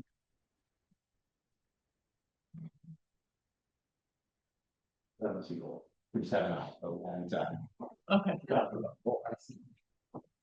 So we're looking for a three Okay, full motion, yes, you're looking for a threefold motion and with the time and place and the policy. yes. Any questions on the time, place, or the policy before we are ready to entertain a motion? We have a written question / comment. Anyone else? Okay. Seeing none, then yes, we are to the point where we would be willing to entertain a compound motion. Take a shot. I move that we approve the tentative budget for fiscal year 27. And that we set a public hearing to review this budget as a board in our June board meeting, which is June 22nd, 2026, at the Bountiful City Hall, to be held at noon. And that we have a policy allowing for public comment, that we limit that public comment to 3 minutes. That those comments be related to the budget. And if need be, we allow, or anybody can also submit written. Okay, we have a motion. Do we have a second? Second it. I'm gonna give that to Mayor Van Wagner. Just so you know, Mayor, we were just laughing because the volume is way up for that, so we got it. Oh, We got that second, not your fault. I think it's on our end of the room. So I'll speak quieter. robust second. Any discussion? Okay, seeing none, I'll call for the vote to adopt the fiscal year 27 tentative budget to set the time and place for our public hearing of June 22nd, 2026 at the fabulous Bountiful City Hall at noon. And that we adopt guidelines for our public comment. 3 minutes, person related directly to the budget, and the ability to submit written comments. We'll call for the vote. I think you put words in sense now. That restatement of your motion makes sense? I'll allow the friendly amendment.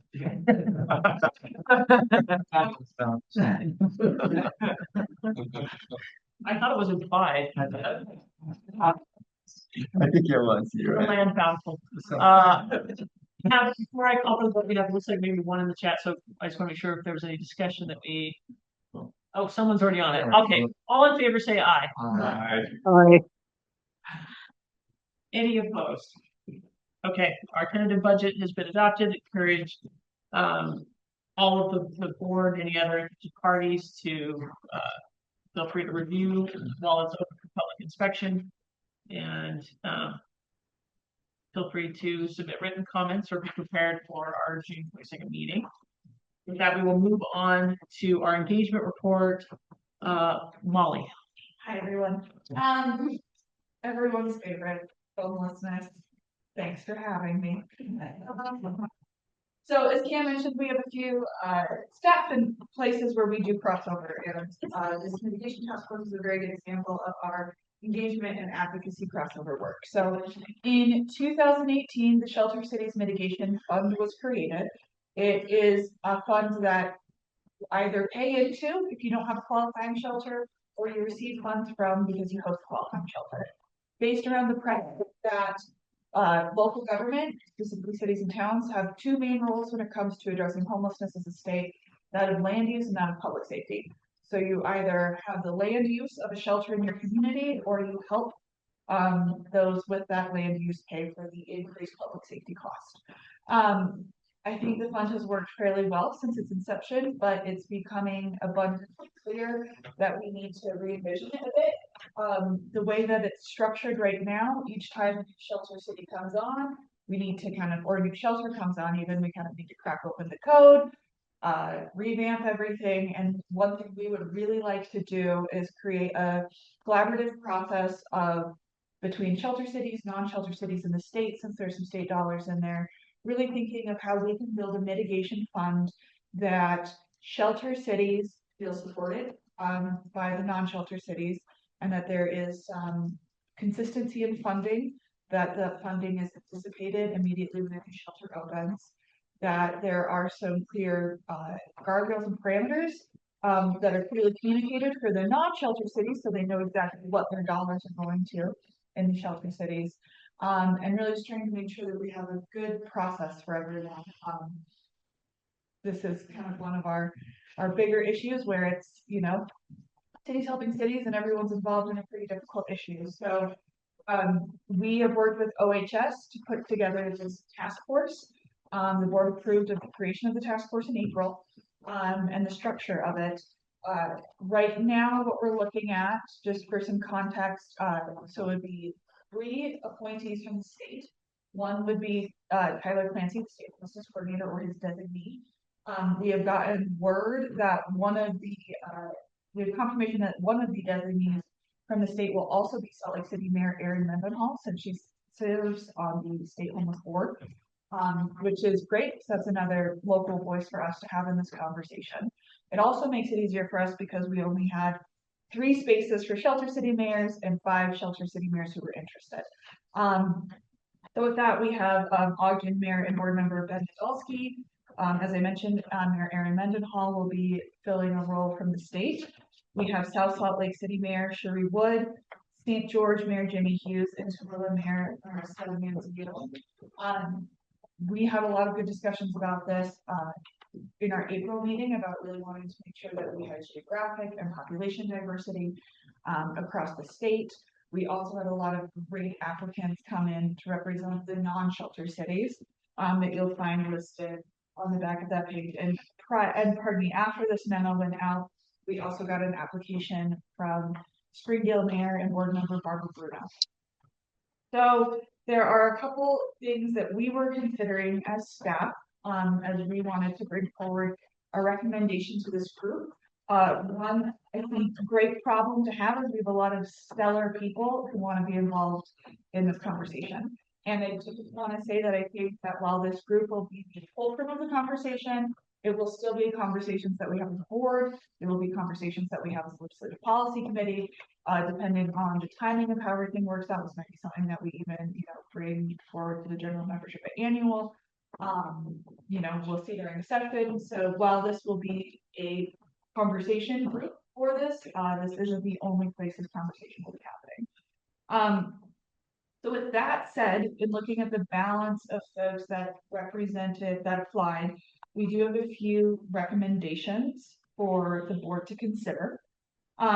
We felt it was important for the non-shelter cities to consider having Davis and Utah County represented, since those are the two largest counties that pay into the fund and do not have qualifying shelters as it currently stands, and have some conversations in those communities about that. So with that, we recommend Bountiful Mayor and President Keith Bradshaw as from Davis County, and then Orem Mayor Karen Canlis from Utah County. And then we also wanted to suggest from Southern Utah and having a more rural Utah voice, putting forward Springdale Mayor Barbara Bruno as well. And then when it came to the remaining shelter city mayors, we have Mayor Mendenhall. We recommend considering including Mayor Ben Nadolski, Mayor Sheree Wood and Mayor Marissa Manzione from Tooele. I think one plug I'll put in just for the tier 2 shelter cities, they, until Tooele came online as a major shelter, they were largely domestic violence shelters or shelters that had pretty little community impact. And Tooele's kind of broken that model. And so I think as we reconsider what this fund looks like, it's an important to have a tier 2, kind of smaller shelter city voice on that. If the board would consider it, but that's kind of what we would recommend to staff, but you also have some really stellar applicants. Yeah. So sorry, her application came in right after we sent out the memo. So we unfortunately did not, unfortunately, it was kind of an open-ended application process, so there wasn't necessarily a deadline, so we appreciated that some of them came in after. So board members, this was such an interesting bill during the session. It was so great we passed it twice. With some high negotiations for the last session because of this critical component, plus the fact that our new homelessness coordinator, Tyler Clancy, was going to be moving from the legislature into this new role. The bill actually sort of died, and we had to actually spend quite a bit of work narrowing its focus to that which would be acceptable and bringing it back. This component was one of those that was in the original bill. Didn't end up coming back in bill form, but came back through commitment and agreement with coordinator. Do we call him Coordinator Clancy? That's like a weird title. Tyler, Coordinator Clancy. That this was a really important discussion we felt needed to be had about the mitigation funds. I mean, this is cities helping cities. We've convinced the state to put a little bit of skin in the game, but this is still largely cities helping cities with this important responsibility, and feel like cities are therefore ought to take the leadership role in these discussions about how we use these funds, how we understand these funds to be used, how we measure them, how we measure success. So it was one of those that Molly and Cameron and I, along with just Tyler, well, he was representing Clancy. He was representing Clancy and spent a lot of the last week having discussions about. So I just offer that context as we're considering who we want to assign to summer fun. And then if I may, there is one remaining appointee from the state board that we're still waiting on. So there's one open spot, and that is up to the chair of the Utah Homeless Services Board to appoint. And we will let this group know who that is once it's there. And once the board approves of who we're going to have on the task force, we'll get going on getting the task force meeting pretty quickly. So we have until November to come up with some recommendations for the legislature to act on. President, before the board votes on it, I vocally thank St. George City, Mayor Hughes personally, because if you go forward with what Molly outlined, which is that Shelter City Tier 1 and 2 option, then St. George would not have somebody as one of the 6 league appointments. St. George wants to still be involved in the conversations, needs to be involved in the conversations. One interesting tidbit about St. George, so everyone's aware, situational awareness, St. George actually owns their facility, which is unique with all of the other shelter cities. So yes, they have the mitigation fund issue that everybody else has, but they also are very much in the operation space, like a Switchpoint or other provider. And there is significant inequity between how St. George receives funding on the operation side compared to those other operators. That is separate from what this task force will be doing.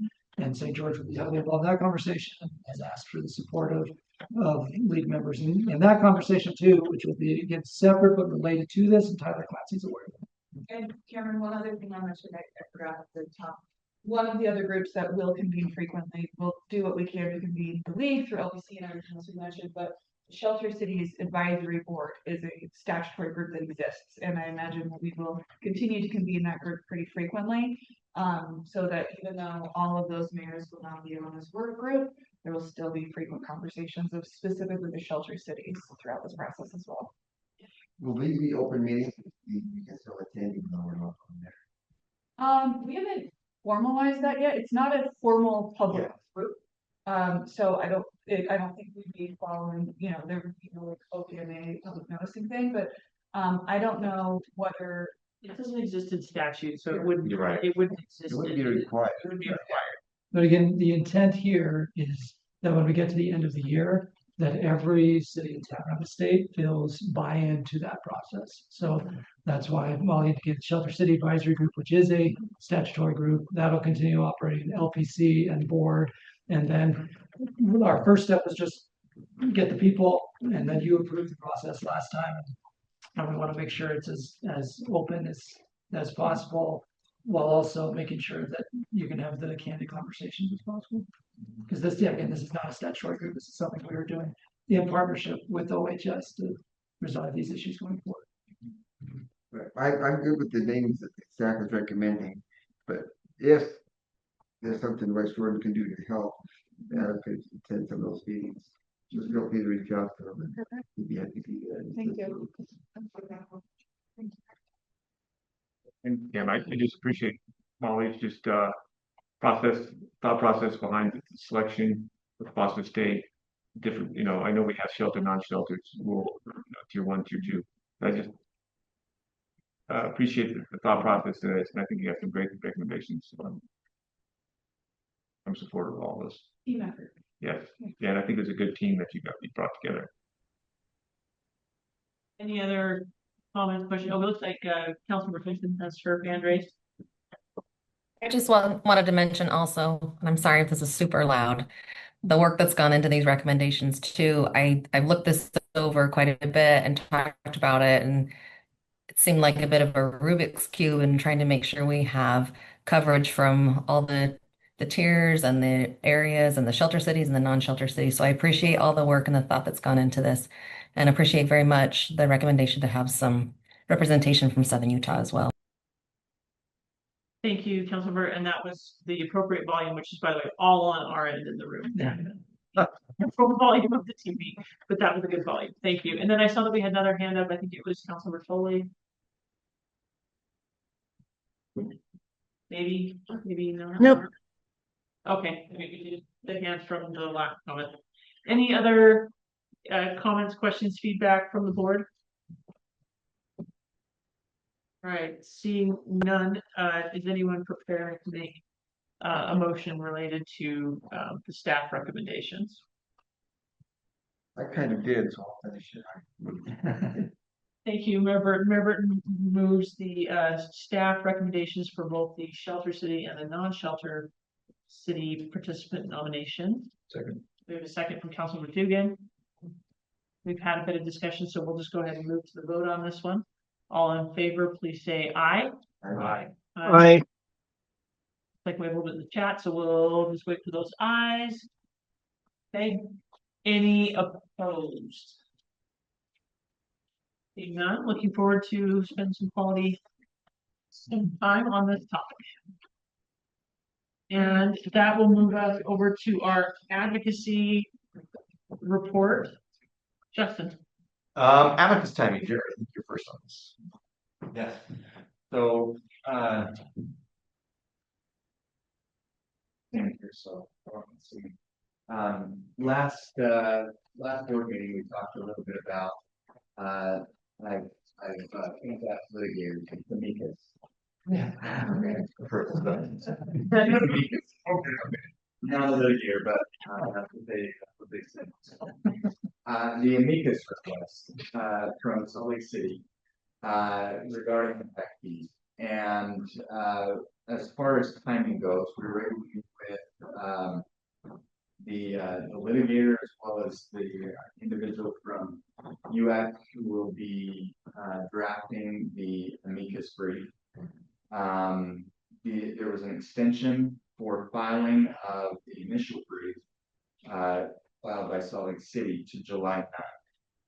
we will receive, that we've been told that we will receive a draft of the amicus, brief by May 29th. And so that gives all of you time to at least look it over. Once we receive it, we'll send it on. And then in the following board meeting, the board will need to consider that and either vote yes or no to sign on to that amicus brief. So this 2 additional dates, there is one other city, I believe, that will be filing an amicus brief, and then also the International Municipal Attorneys Association has also agreed to file an amicus brief. So there are other amicus briefs that are also going to be filed, and we don't have access to those, but we would be waiting on the May 29th brief. Thank you for your brief comments. Any questions on the impact fee amicus brief? Okay, thank you for that update, and appreciate all of the rapid work and also figuring out the proper pronunciation. I would just like to note, according to the American Bar Association, depending which part of the country you're in, it does get pronounced different ways. So, and different Supreme Court justices themselves pronounce it different ways, and the Brits have their own version too. So, Saying we're gonna Salt Lake City litigators. We need their help. I'm just saying it could be different ways. Yes. Okay. How would you say it on stage? I would depend where I was at in the country. Moving on to the next item, which is the potential partnerships on housing policy. I'm covering this one for Carson because he's out of town today for his first real opportunity to catch his breath since the session. So I was talking about everybody still running hard since the session, and so today's Carson's first real day off since then. And so the partnership, not preemption mantra that this board adopted several years ago, and it's been the centerpiece of our legislative advocacy for the last few years, has paid dividends in the county. We actually have other state leagues around the country that are using that term. And Cassidy, when we had National League of Cities here in Salt Lake in November, had little partnership, not preemption pins that we distributed to our counterparts from across the country. What has been interesting over the last few months is that groups that maybe historically have been our adversaries or our frenemies have said, we hear you on the partnership, can we partner with you on training? Now, we've partnered with a lot of these groups for years through the Land Use Task Force. Megan and I have been involved with these task force for many years and will continue to do so. And in fact, this past legislative session, President Adams and Speaker Schultz actually did a commendation for the Land Use Task Force on the House and Senate floor that we attended. And so this is separate from those conversations because we've always had those discussions with other stakeholders that brought them back to LPC or the board when it comes to policy changes at the Capitol. This has been a little different these last few months. It's been some of these groups saying, can we partner with you on training? And so, Nick, if you scan down into the second page of the memo, Carson bullet pointed several of the requests. Okay, so Egbert, you'll see one of them ties into the technology piece here. That we've had questions of like, can we partner with you on policy templates? Can we create a cohort of elected officials to work together on X topic? Can we work on, can we do some joint webinars with them or partner in different companies? And there are pros and cons to partnering on the training side. I think when we talk about collaboration and working together to solve problems through our advocacy on it, that's something we're all accustomed to doing and have done so regularly. On the training side, I think it's an interesting potential pivot for us, especially with Meg's departure. So we have these different asks that have come to us. I think if you'll go down to the last page, really the question we just wanted to ask this group is mainly a smell test. If you see any landmines to partner with some of these groups, I'm not using any names because I think all these groups have approached us in good faith.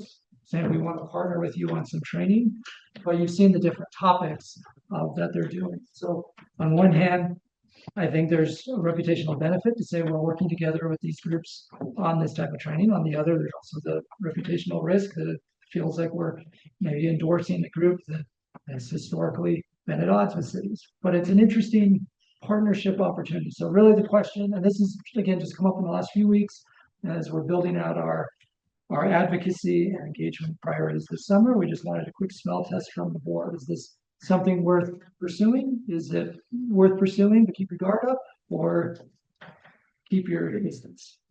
I think it's a great idea. The more we collaborate, better odds of coming out together will be and solve it before we get there. I think it's, I agree with that part, but I also I'm hesitant sometimes with the partnership because there's got to be a lead dog. And I think, because I can also see the language of the training and the language of some of the words we use there might be a difference. And there should be like, okay, we're the lead trainer. You can make some recommendations or some ideas, but I think we need to be careful of who ends up with the power on some things, so they can see the partnership maybe taking a turn for that's what the league wants. Yeah.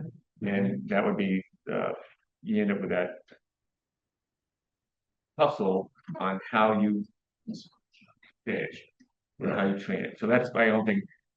Take it with open eyes and concern, I guess. So we're that middle. Yeah. I love the idea of partnering where we have obvious overlaps. I think that's a great step, but same specificity in how we're serving and what the roles are, documented, guardrails, but general, I support, the principle of an MOU to move forward, but we need to define internally. And I think that's key question number one is circumstances. It is intriguing, the question about, different kinds of entities. You're going to have housing solutions, you have academic, you're going to have proprietary products, you're going to have all kinds of things. I don't know the answer right now, but I think as long as we're documenting and follow our rules, we'll be okay. I like that idea. Can I ask, without naming any, could you give us what category the request? Sure. Yeah, absolutely. So if you, Nick, can you go back up to the 5 bullet points? So bullet points 1, 2, 3, and 4 have all come from organizations with whom we have collaborated at the Capitol in the past on policy, often starting on opposite sides and then working to get to consensus that makes sense. More in the advocacy space and the setting policy space. So these are primarily Utah-based groups, some that are in the nonprofit space, some that are in the business space. But I do want to give them credit because over the last few years, as we've negotiated with them, like they've heard us constantly preach partnership, one size fits all. And I said, okay, well then maybe instead of pursuing state legislation this way, what if we partner with you to figure out some good best practices from the private sector perspective here? Now, the anxiousness we've always had there is we don't want to put our seal of approval on, can we use Cameron City here? So I'll use, X entity's approach because that may work for Ogden, but it may not work for Salt Lake. But it may still be a best practice. It just may not work for one rather than the other. So that's why it's been an interesting request. And our initial instinct was the spirit of partnership. But then our second piece is this guardrail. So what I'm hearing from the folks in the room, and welcome Dots Online, we're just looking for a first blush here because we've told all these groups like we'll get back to you. But as we're laying out the summer plan, it sounds like maybe the first step for us, Molly, on the engagement side is to build out our guardrails and say, yes, we'll partner with you, but under these conditions. I also like going back to what's our vision, what's our goal here, and back to the statement that, partnership, not preemption, does it fit that mold when they were getting their support of partnership? Because if they have maybe some different desires that don't meet that, we gotta make sure that it always comes back to that portion of it. And we gotta refer to that instead of getting diverted off the line. I would share too that I read through the memo and I guess I've done enough sessions and spent enough time from a board perspective that after this session, that I developed enough scar tissue that I had an initial reaction when I read this. There are some of these entities that have spent years and years pillaring the league and particular cities, you know, the bad cities. And my initial gut reaction was, hell no. Yeah, that would Amy is saying. But then, you know, better angels on one shoulder said, when an entity seeks to engage, and whether they're seeking to engage because, you know, we frankly had a great session and they lost, and our message working together has carried the day more often than not of late, or whether they're doing it because they decided that's really where good policy is made. I don't know. So I guess I then decided that I better think more about it. I think there's some groups that's easier than others. I think there are some topics that are easier than others. I think we should try, but I do think we also need to just be cautious. I think we really, really depend on the league staff to deploy your spidey sense. And if it's a group where we had a lot of historic animosity with our membership, then that's one where your spidey sense maybe says, okay, let's run this by a few folks or a few cities to make sure that it's not going to get us crosswise with our membership. If it's, you know, one of the universities where, you know, maybe sometimes we've disagreed, but we're hitting it from an academic standpoint, maybe spidey sense doesn't go off in a big way. But I just would urge that as we consider this, the high degree of spidey sense, where it seems like we might end up with some friction points. Having like 5 questions, you run them through to say, is it this, is it this, is it this, is it this? If not, then, but you have so much more context than probably your average board member in terms of, is this a manipulative strategy or is this an authentic partnership path? And I suspect you'll have both.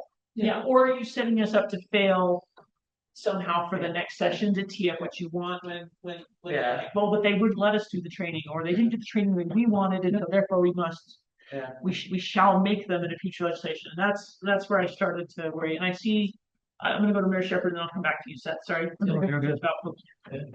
Well, thanks. Yeah, I mean, I agree with you, Kate. It worries me a lot. My initial sense was just absolutely not. This just it isn't good. I think there's some great opportunities where it does make sense, but we got to vet them real well. We've got one of our, well, we have a builder that sits on the America's Housing Comeback that we thought, you know, I mean, it's just a great fit. They represent builders. This is good, but they very, very much have a different agenda.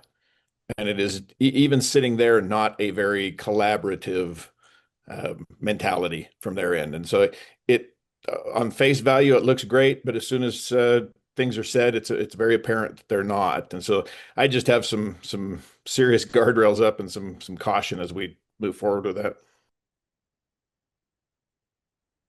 President Brush, I'm going to summarize what I'm hearing both online and in the room. With some of that, yeah. Yeah. From Mayor Minkowski. Okay, we'll go here and then we'll go to Mayor Minkowski.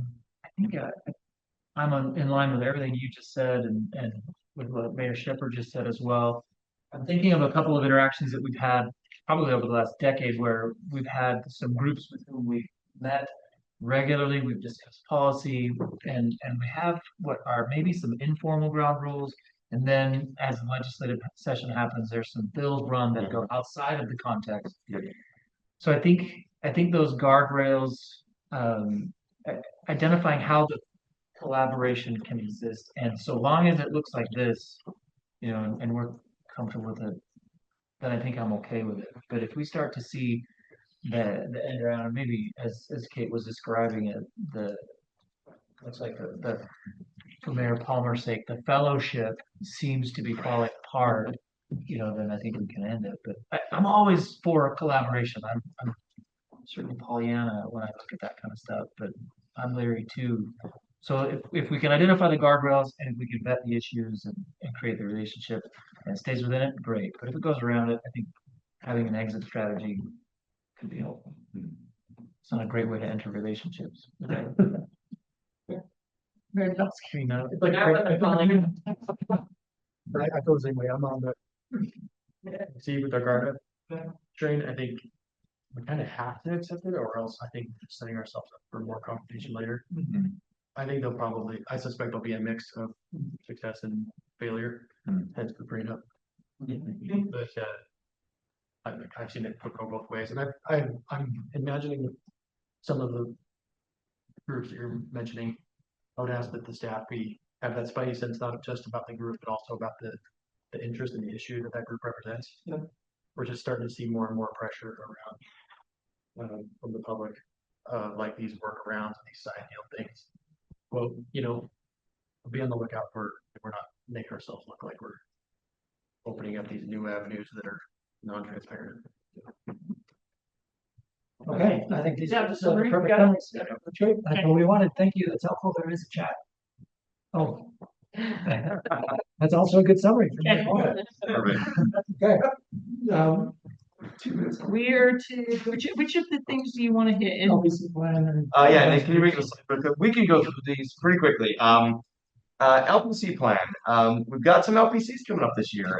First one on June 1st. We will not see you again until August 24th is the plan. For LPCs. For LPC. September 21st, we'll have an LPC and a board meeting that day. October 19th will be a week before the annual conference where we will also have a board meeting. That's a week of interim. November 16th, and then we've done this the last couple of years. We haven't had one in December, but we have had an LPC early in January. And so we'll have one planned is January 11th, which is 1 week before the session begins. If anyone's keeping track, that will be 8 months from tomorrow is the start of session. You're welcome. Which means we have a lot of time to do a lot of things. So that is the LPC plan. Any questions, comments, concerns with that? Is anyone hoping for more LPCs? All right, let's get the next one. Next thing we've got, we have some interim advisory groups. There are groups that we know we need now and groups we will likely need later. We've already talked about the homelessness one. We will have a housing advisory group and we will present these at LPC in a couple of weeks. Housing advisory group, this is kind of continued from last year. We need to, Sorry, that's all right. MIT 2.0 Land Use Task Force. We know we need to do work on annexations this year. Jared's super excited about that one. He said, please put annexations on here, whatever else you do. We have continued discussions around property tax.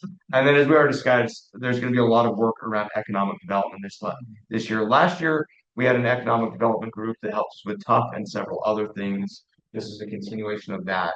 Group we'll likely need later. There's a lot of discussion around PIDs. We're having a lot of discussions with legislators and auditors. And some of these really fall in this group because we know we're going to need to talk about it. We also don't want to get a group together just for the sake of talking. We don't know what we're going to have to do with PIDs yet, but we anticipate that we will need to have some discussions around PIDs. So hold on this one. At some point, we'll likely have a PID working group. So if somebody looks at this list and is like, ooh, pick me, and applications for 200, Alex, I can contact you. We will ask for, well, we will check with board members, but we'll ask at LPC in a couple of weeks for who is interested in these. And then we will make sure that if we don't have board members on all of them, as we discussed earlier, that we will make sure some of you get involved in all of them. Let me translate that for you, all board members. We want board members to serve on these groups. So pick your favorite. If you don't, we're picking you. Or you'll be voluntold one. So I guess for the answer, Mayor President Bradshaw, just reach out to me. shoot me a text, shoot me an email if you want to hit one of these topics, and we'll make sure you're on there. Would it be helpful if we give you one or two, because you don't want all of us to pick the glitzy glamorous? Look, I know everyone wants annexations, but we do need people on the other ones. Yeah, so let me know which ones you're interested in. I would like to be on the Okay, great. amicus one. The amicus one or the amicus one? Anyway, impact fees, we know there's the audit going on. I had a discussion with Senator Musselman last week. He's the one who ran the bill last year. To his credit, he's waiting to see what the OLAG audit says, so we're not doing multiple tracks on this one. The audit will likely be late in the interim. I'm guessing we'll see it in November. That's the way the audits have gone the last couple of years. So we will definitely need a work group on that one, an advisory group, but that one's going to spin up quickly and it's going to spin up near the end of interim. We just won't have anything to respond to until then. And anything we say before that audit comes out is just half-baked. So we need to see what they're going to come with that. Water, there are a lot of things out in the water space, but we don't have anything that is specific enough yet to say, let's get a group to talk about this. And billboards, we're going to make a specific ask on this one at the June LPC. We need to know who's got big work going on some thoroughfares and who's likely to have billboards relocated. I like put some letters in that one, but that will help us know what that group should look like. So at the June LPC, if you don't let me know today, that's fine. We'll say these groups on the left, we definitely are going to need work on, who would like to be involved. These groups on the right are coming, so stay tuned if you're really excited about them. But these are the groups that we're anticipating this year. And as we talked about earlier, along with whatever else shows up. Nick, if we can get the next slide. We could put Okay. it up, see who's interested. That's right. This we can really skip. This is did you get that one? I did. That was Really quick. fast. On the horizon for this year, everything we're expecting, and more. So we can kind of jump this slide in the interest of time. Here's our interim prioritization plan to figure out what we want to prioritize this time. I have a 0 here. We've already heard some input. We've got lists since the end of session. We've asked different meetings about people that have input. So that's 0. When you say we have some ideas, we had one city gave us 56 potential ideas in legislative space. Jared and I came back with dozens from the city attorneys. The advisory groups just have laid out, like we've already started vetting like which ones need work groups and which ones are just technical fixes that we can insert into other bills. But it's really, there's sort of just been kind of ad hoc asks at this point. We want to get a little bit more systematized on this one. So plan is we're going to send out an open-ended survey in Friday Facts, just soliciting ideas. We have done this several times at several conferences, but we know not everyone is in every room that we go to a conference. So this is our effort to ask it a little more broadly. You know, what is your city prioritizing? What are your big ideas this year? What are the things we need to look at? We'll then come to the June LPC and ask for a little prioritization around that. We'll probably pull out some Slido. Of course, we're going to pull out Slido when I say probably. And have some additional discussion around those ideas that'll help us prioritize where some things are at. After that June LPC, we're then going to send out a more specific survey to the LPC members looking for additional prioritization or if there's anything that we're because again, we can't do everything all the time, even though we try really, really hard. So just helping us prioritize where those things are at. And then we will come back in a month to this board, which will be 3 weeks after the LPC and say, here's what we've learned, here's what we've heard, here's where we think the priorities are. Tell us if this looks good or if we're off somewhere. And then we'll be rocking and rolling on advisory groups and TIF groups and everything else that we've got going on throughout the interim. So this is our plan with that big asterisk that none of that's in a vacuum. The legislature obviously gets a little bit of say on what gets prioritized. So any questions, concerns, comments on this one? Anything that we're missing? Yeah, perfect. Cameron, we always shortchange you. You want your executive director, can people do it in GSD for a few minutes? Go. Okay, so we're not asking for a vote on this prioritization plan, but it sounds like everybody's comfortable with it. So thank you for that. You'll note at the end of advocacy, and thank you, Justin, for the presentation. One of your strategic objectives is maximize political capital at the Capitol. And over the last 2 months, these are the issues we've still been heavily involved in. Ogden Valley City and Spring Lake City, for example, have had issues trying to become taxing entities. We were able to at least address the issue on that one. We plan to gather all the information from impact schedules from cities that are considering property tax to bring that to the board in June, and then also potentially the legislative leadership so they can understand that cities are following the new process that we agreed to follow. And that, here are the reasons why cities are considering property tax increases.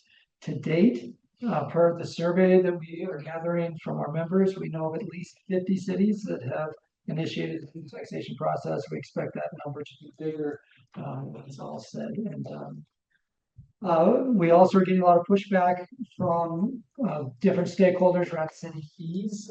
We spent a lot of time the last few weeks, not just impact fees, but fees in general. And then you'll notice in the executive director report, it references national trends on property tax.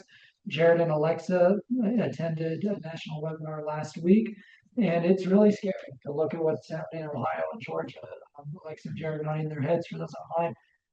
You're going to have a ballot proposition in Ohio, right, Alexa, that would repeal all property taxes with no plan on how to replace that revenue, correct?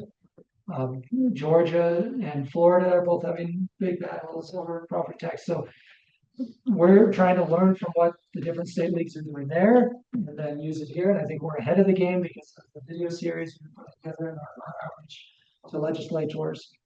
It mentions the upcoming membership outreach. Mayor Peterson, you and I will connect this week to get something on the calendar in Cache Valley. I also, now that you've appointed me to the Economic Development Group, plan to reach out to our members in Box Elder County to try to facilitate some conversations up there so they can be part of the economic development conversation at the Capitol. And then just the family leave update on our end. My wife wanted to say thank you to the board for the family leave policy. So we have, as a reminder, 6 weeks of paid and 6 weeks of unpaid family leave. At this point, I've used half of the paid family leave. I used that after the session, and then as we got into conference season, I was back at it, but plan to use the remaining paid family leave time in the summer. And so my wife wanted to say thanks. We are grateful to Rachel for the fact that she's willing to be flexible with that. I think I speak for all board when we say we expect you to take the other thing. And also expressing a serious disappointment that there are no pictures of baby Brennan that you have brought for this meeting. I hope you will remedy that at the June meeting. Duly noted. Anything else you want to? Oh, Carson asked me to bring up one more thing as part of the budget. Research plan. This is related to property tax. One of the key themes, and this doesn't surprise anybody, is that cities are considering property tax increases because of the increased cost of police, increased cost of roads, increased cost of everything city related. So that spurred a discussion internally of doing a research project of just the cost of the city and showing how the cost of the city has gone up over time. So that's part of the budget for next year, is once we get past this property tax phase, expanding into that broader cost of the city conversation. So Carson wanted me to bring that up as part of the tentative budget piece. Other than that, thank you everybody for making time today to join us in person and online, and thank you for hosting us next month with the LPC between now and then. Thank you, everyone. Thanks for the indulgence of staying an additional few minutes. With that, any other business we need to consider? If not, I will entertain a motion to adjourn. Move to adjourn. Second. That was like a whole lot. Any other comments from China? Everyone. All in favor of adjourning? Aye. Thanks, everyone.